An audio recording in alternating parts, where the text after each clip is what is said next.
सम्पूर्णलाई नमस्कार। यहाँहरूले यति बेला हामीलाई जसरी साथ दिइराख्नु भएको छ, फेरि अर्को एउटा गन्तव्य सैना मैनाले खोजिरहेको छ। विशेष गरी केही समय अगाडि मात्रै सम्पन्न भएका दुईटा ठूला भलिबल र फुटबल प्रतियोगितालाई फेरि नजिकबाट अँगाल्दै यस क्षेत्रबाट उदयमान रहेको अर्को एउटा क्लब बुद्धनगर युवा क्लबले यति बेला यहाँहरूलाई विशेष गरी खेलसँगै मनोरञ्जन र विशेष गरी खेललाई नजिकबाट निहाल्नका लागि यस क्षेत्रका प्रतिभावान खेलाडीहरूलाई एउटा अवसर र सँगसँगै केही कुरा सिकौँ र जानौँ भन्ने उद्देश्यले बुद्धनगर युवा क्लबले चाहिँ यति बेला यही चैत्र 27 गतेदेखि 30 गतेसम्म विशेष गरी यस क्षेत्रबाट उदयमान भइसकेका क्लबहरू जसले राष्ट्रिय स्तरमा नै प्रतिनिधित्व गरेर आफ्नो छुट्टै छाप बनाइसकेका क्लबहरूलाई ल्याएर यस ठाउँमा सैना मैना 5 बुद्धनगरमै भलिबल प्रतियोगिता आयोजना गर्न लागेको छ र उक्त भलिबल प्रतियोगितामा यहाँहरूको गरिमामय उपस्थिति सँगै यहाँहरूले एक खाले के भन्दाखेरि हामीले कसरी निहालिरहेका छौँ त वर्तमान अवस्थामा हाम्रा नानी बाबुहरूलाई एउटा सुवर्ण अवसर पनि हो। चैतको महिना हो, विशेष गरी बिदा छ।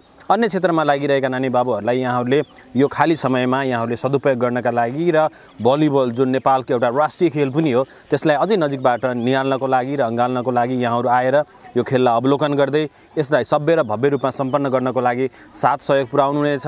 त्यसै गरी यसको सिजनल टिकट तपाईँले 4 दिनको लागि रु 500 मा यसको टिकट पाउन सक्नुहुनेछ भने अर्कोतर्फ रु 50 मा तपाईँहरूले टिकट पाउन सक्नुहुनेछ।